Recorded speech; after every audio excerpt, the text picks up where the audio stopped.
I'm Myrtle Henderson, 63 years old, and I never imagined that burying my only son would be followed by becoming homeless at my age. When Robert died unexpectedly, I was devastated, but nothing prepared me for what came next. Don't be dramatic, pack your bags, and learn to survive, my daughter-in-law Stacey said coldly, locking me out of the home I helped them buy. Little did she know Robert had left me something that would change everything. If you're watching this, drop a comment telling me where you're from and hit subscribe for more stories of survival and justice. Robert was my only child, my pride and joy. I raised him alone after my husband Tom died of a sudden stroke when Robert was just 12. We formed a bond that went beyond the typical mother-son relationship. Every Sunday, we'd make banana pancakes together, a tradition that started the weekend after Tom's funeral when I was too numb to function properly. Robert, even at that young age, pulled out the mixing bowl and said, "Dad would want us to keep making pancakes, Mom." That moment defined our relationship from then on. I worked 2 jobs to put Robert through college. He was brilliant with computers, always tinkering with gadgets since he was a teenager. After graduating with honors in computer science, he started his own software development company. He never bragged about his success, always remaining humble and generous. That's just who my son was. When Robert met Stacey at a friend's wedding 15 years ago, I was thrilled for him. She seemed sweet and ambitious, working as a marketing executive. Their wedding was beautiful, and for the first few years, we all got along wonderfully. Stacey would invite me over for dinner, ask for my recipes, and even call me Mom. Those days seem like a distant dream now. 8 years ago, when Robert and Stacey decided to buy their dream home in the suburbs, they struggled to come up with the full down payment. Without hesitation, I offered them $75,000 from my retirement savings. Robert promised to pay me back, but I told him it was a gift. All I wanted was his happiness. Around that same time, I retired from my administrative job and my apartment building was being converted to condominiums. The timing seemed perfect when Robert suggested I move in with them temporarily while I looked for a new place. That temporary arrangement stretched to 5 years. Gradually, I noticed Stacey's attitude toward me changing. Her warm smiles became tight-lipped. She'd make comments like, "Don't you think it's time you found your own place, Myrtle?" Or, "This kitchen is really designed for 1 cook, not 2.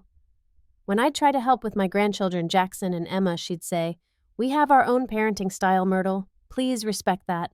Robert always mediated our conflicts. "Mom, she's just stressed from work," he'd explain, or "Stacey, Mom was just trying to help." He was our buffer, our peacemaker, never taking sides, but somehow making us both feel heard. To minimize tensions, I created a routine that kept me out of their way. I'd wake up early to make breakfast for the kids, then spend most of my day volunteering at the local library or senior center. I'd return in time to help with dinner and bedtime stories.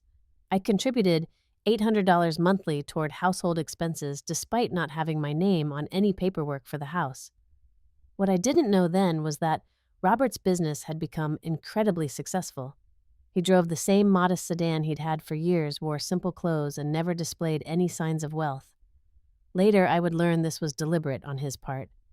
The morning Robert died started like any other Tuesday. He kissed me on the cheek before leaving for work, saying, "Love you, Mom. Don't forget Emma has her recital tonight." Those were the last words my son ever said to me. At 2:30 that afternoon, my phone rang. It was Stacey, her voice uncharacteristically shaky. "Robert collapsed at the office. They've taken him to Memorial Hospital. Come now." I remember dropping the book I was reading, grabbing my purse, and fumbling with my car keys. The 10-minute drive to the hospital felt like hours. When I arrived, I found Stacey in the waiting room, her face blank, not crying, not panicking, just staring at her phone screen. "Where is he?" "What happened?" I asked breathlessly. "Heart attack," she said without looking up. "They're working on him now." I tried to hold her hand, but she pulled away. Even in that moment of crisis, I felt the gulf between us, but I attributed her coldness to shock. We all handle grief differently, I told myself. After an hour of agonizing waiting, a doctor emerged with the news that would shatter my world. "I'm sorry.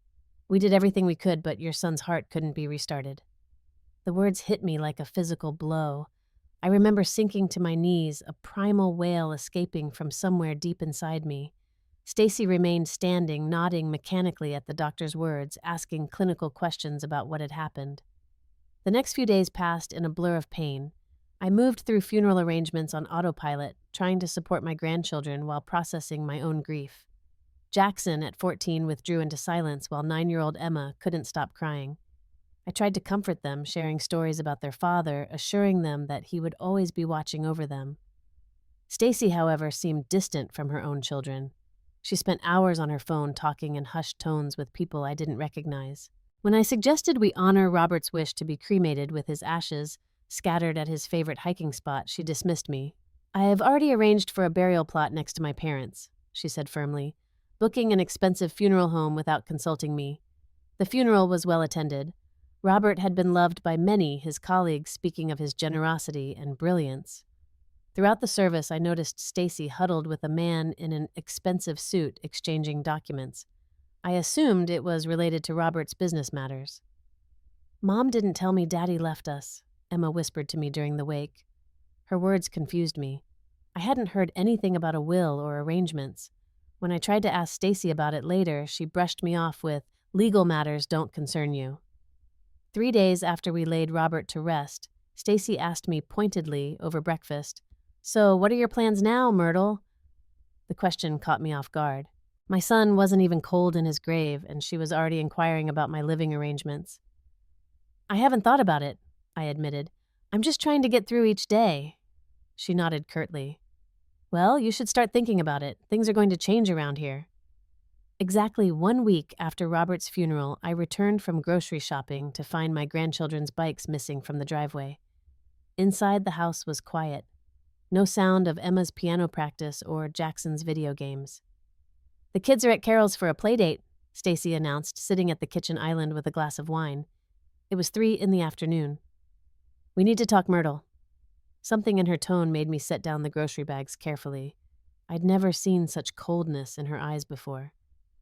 "Now that Robert is gone, we need to make some changes," she began, swirling her wine. "This arrangement isn't working anymore. I need you out of the house by tomorrow." I thought I'd misheard her. "Tomorrow, Stacey, what are you talking about? This is my home too." Her laugh was a sharp cutting. "No, Myrtle, this is my home. Your name isn't on the deed, and you're not a tenant with rights. You were here at our pleasure, and now that pleasure has expired." My mind raced to make sense of her words. "But I gave you $75,000 for the down payment. I've been paying $800 every month for 5 years." Stacey shrugged. "That was a gift, remember? You said so yourself. And the monthly contributions, let's call that rent for past accommodations. Very reasonable rent, actually." I felt my chest tightening. These are Robert's children's grandparents' home, too. They need stability right now. They need me. "Don't be dramatic, Myrtle," she snapped, setting down her glass with a sharp clink. "Pack your bags and learn to survive. The real world isn't as cozy as you've had it here. My children will adjust. Children are resilient." When I tried to reason with her, pointing out my rights as a family member, she cut me off. "I've already spoken with my lawyer. If you're not out by tomorrow, I'll call the police and have you removed for trespassing. How would that look to Jackson and Emma?" The threat of police involvement of my grandchildren seeing me dragged away broke something inside me. With trembling hands, I began packing my belongings. 5 years of life reduced to what could fit in 2 suitcases and a few boxes. My photo albums, Robert's childhood drawings, the quilt my mother had made for me. What would happen to the furniture I'd brought, the china cabinet that had been in my family for generations? "Leave the key on the counter when you go," Stacey said, heading upstairs without another glance. As I packed my car the next morning, I caught sight of little faces in an upstairs window. Emma and Jackson watching their grandmother being exiled from their home. Emma pressed her hand against the glass, her face crumpled in confusion. Jackson stood behind her, his expression a mirror of his father's when he was angry. I waved, forcing a smile, not wanting them to see my tears. With nowhere to go, I called my friend Barbara, humiliation burning in my throat as I explained my situation.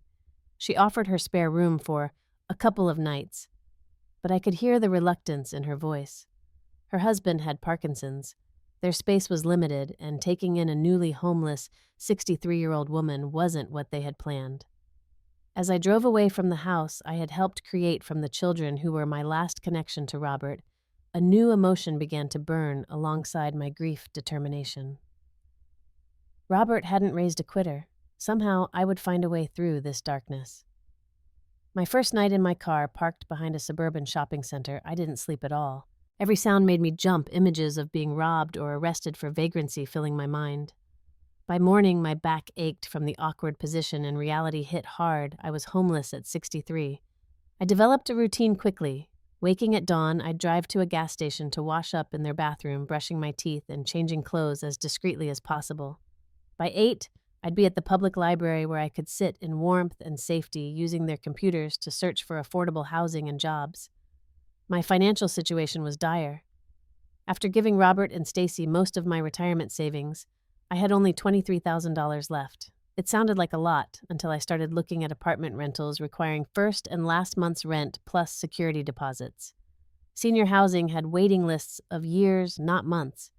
Every application asked for proof of steady income, which my small Social Security check couldn't satisfy. At noon, I'd eat a sandwich in my car, then return to the library until closing.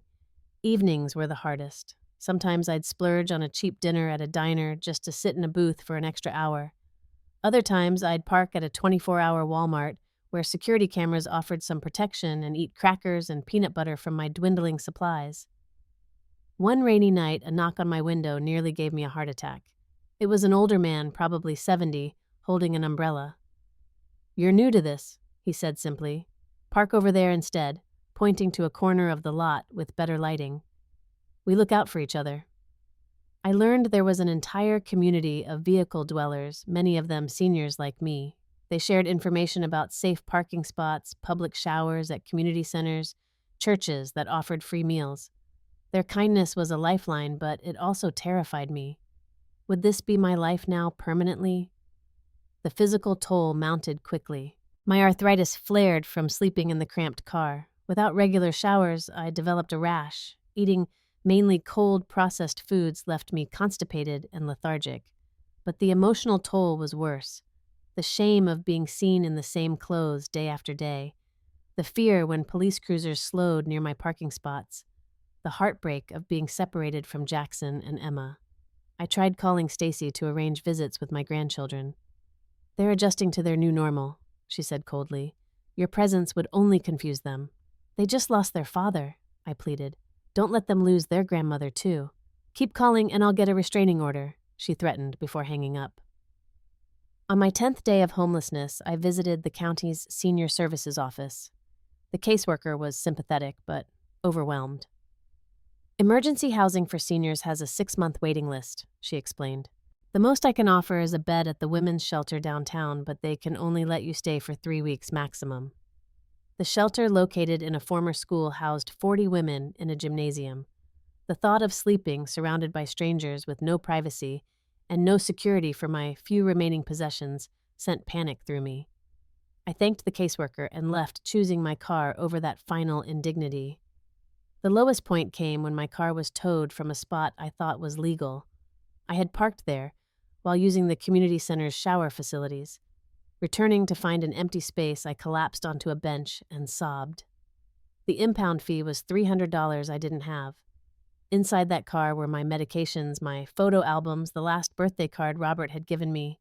I had to withdraw from my dwindling savings, leaving me with less than $20,000 to my name. 2 weeks into this nightmare, as I sat in my car counting quarters for laundry money, my phone rang. The display showed a number I didn't recognize, but something made me answer. "Mrs. Henderson, this is Harold Freeman, your son Robert's business attorney. I've been trying to reach you." "Robert's business attorney," I repeated, my mind struggling to process this information.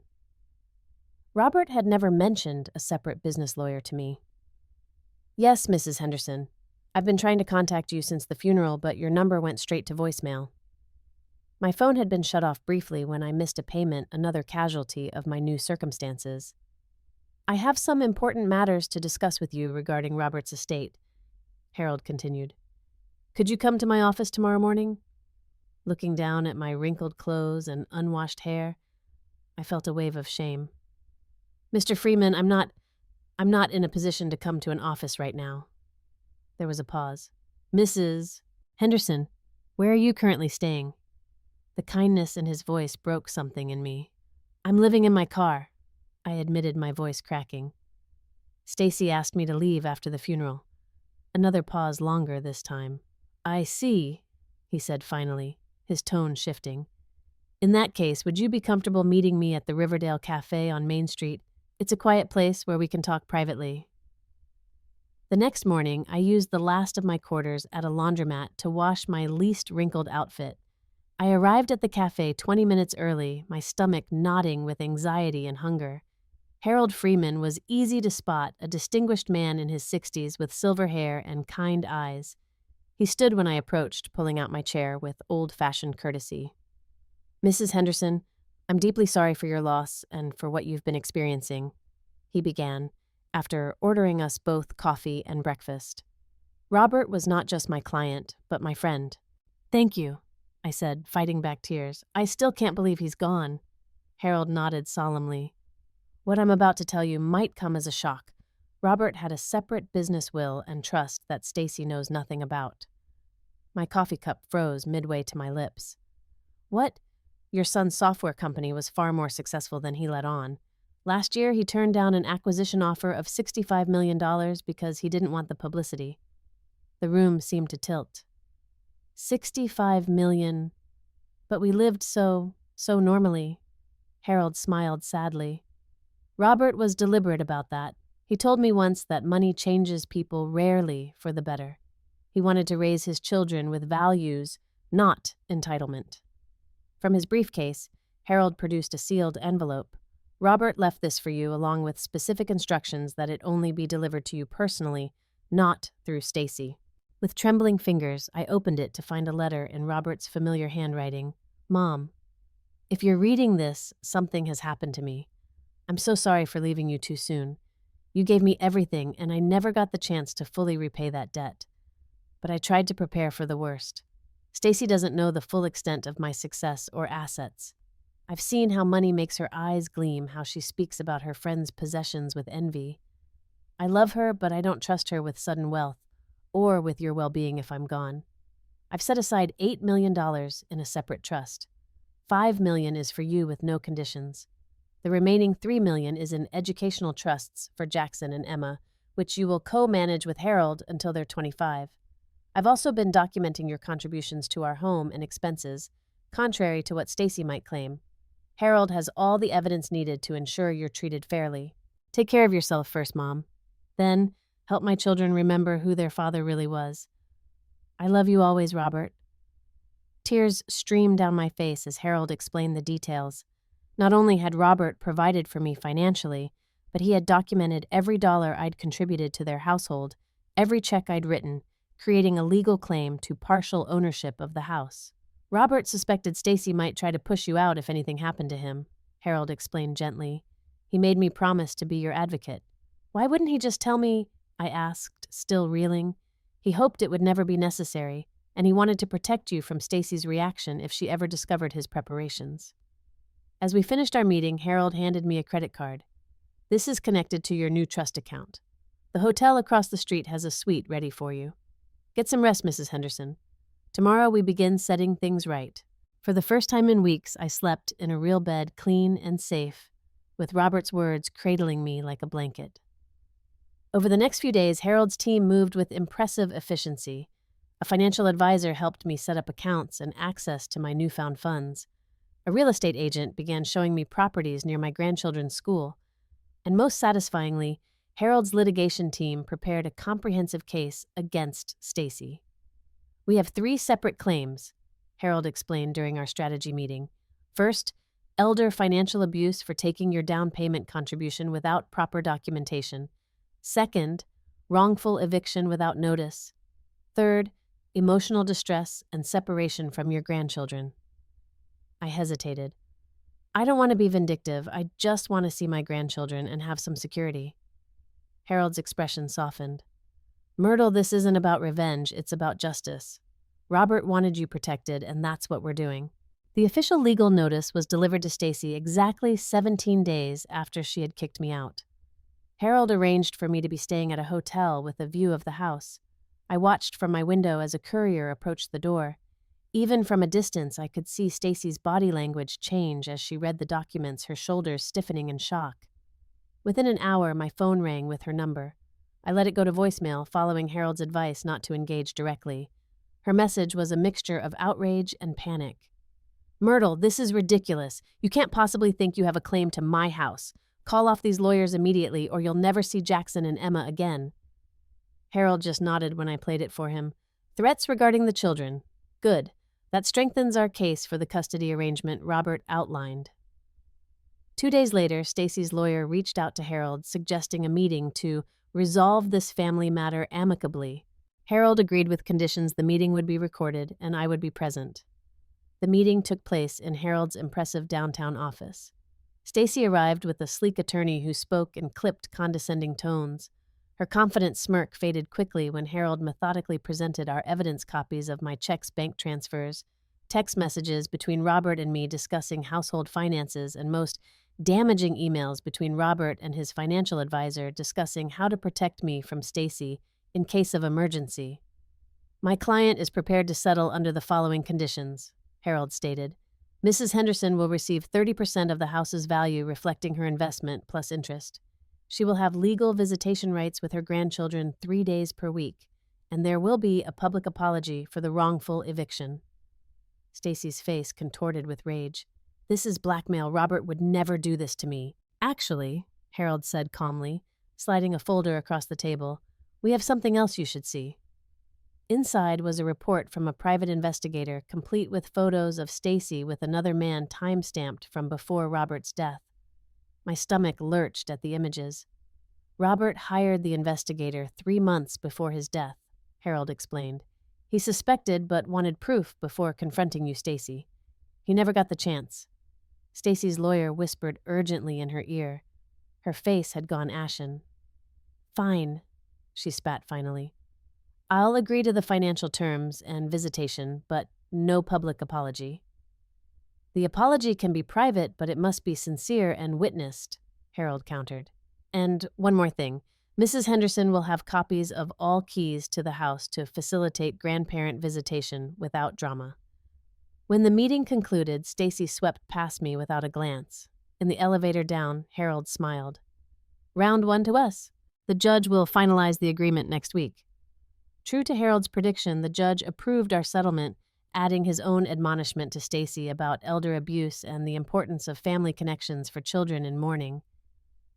As I left the courthouse, several of Robert's colleagues approached me, offering condolences and sharing stories of how my son had quietly helped them through difficult times. "Your son was the best of us," said Marcus, Robert's closest work friend. "Now we understand why he kept his success so quiet. He was watching, always watching, to see who was genuine." With my portion of the settlement and Robert's trust, I purchased a beautiful cottage just 3 blocks from my grandchildren's school. It was modest compared to what I could now afford, but it was perfect for my needs, with a guest room for when Jackson and Emma stayed over. Our first weekend together was tentative. They arrived with overpacked bags and solemn expressions, clearly prepped by their mother to behave at Grandma's house. But by Sunday morning, we had fallen into a rhythm of pancake making and board games that echoed my weekends with Robert. "Dad used to make pancakes just like this," Jackson said, flipping one with unexpected skill. "That's because I taught him," I replied, sharing the story of our post-funeral pancake tradition. "He wanted you both to have those same happy memories." Emma, arranging banana slices into a smiley face on her plate, looked up. "Mom never tells us stories about Dad anymore. She says it makes her too sad." "Well, I have enough stories for all of us," I promised, "and I'm never too sad to share them." Over the following months, I established a foundation in Robert's name dedicated to helping elderly individuals facing housing insecurity. The Robert Henderson Second Chapter Housing Initiative provided emergency funds, legal assistance, and advocacy for seniors at risk of homelessness. The first recipient was Margaret, a 70-year-old widow being evicted by her landlord's children after he died. Seeing her move into safe, affordable housing brought healing I hadn't expected. Stacey's promised apology came 3 months after our settlement delivered in Harold's office, with all the warmth of a tax audit. "I apologize for my actions following Robert's death," she recited mechanically. "They were inappropriate and hurtful." I accepted her words without comment. The apology wasn't for me anyway, it was for Robert, for the man who had loved her despite seeing her flaws clearly enough to protect against them. As time passed, I noticed subtle changes in Stacey's attitude. Perhaps it was seeing how my relationship with her children brought them joy, or maybe it was simply the realization that her actions had consequences. Whatever the reason, the hostility gradually mellowed to a cool civility. One afternoon, nearly a year after Robert's death, she arrived early to pick up the children and accepted my offer of tea first. "The kids talk about you all the time," she said, stirring her cup. "Emma says you're teaching her to quilt." "Robert's grandmother taught me," I explained. "I thought Emma might enjoy connecting with that history." Stacey nodded, then asked hesitantly, "Do you have pictures of Robert as a child? The kids are asking, and I don't have many." That simple request opened a door between us. Not friendship, certainly not forgiveness yet, but a recognition that Robert lived on in his children and they deserved to know all parts of him. My volunteer work with homeless seniors expanded. Every Tuesday I served meals at the shelter I had once been too proud to enter, recognizing now how close any of us can come to needing such help. I befriended other widows and widowers, forming a support group that met in my home monthly. Through it all, I carried Robert's memory, like a torch illuminating not just my path, but others. The worst betrayal of my life had indeed led to unexpected strength and purpose. What I've learned through this journey is that surviving isn't just about making it through each day. It's about reclaiming your dignity, finding meaning in suffering, and creating a legacy from loss. Robert knew that. He prepared not just for my financial security, but for my emotional resurrection. Have you ever faced betrayal from someone you trusted completely? How did you find the strength to rebuild? Share your story in the comments below. If this story touched you, please subscribe to hear more journeys of resilience and unexpected grace. And remember, sometimes the darkest moments of our lives can lead to our greatest purpose if we have the courage to keep moving forward. Thank you for listening, and may you find strength in your own challenges, just as I found mine.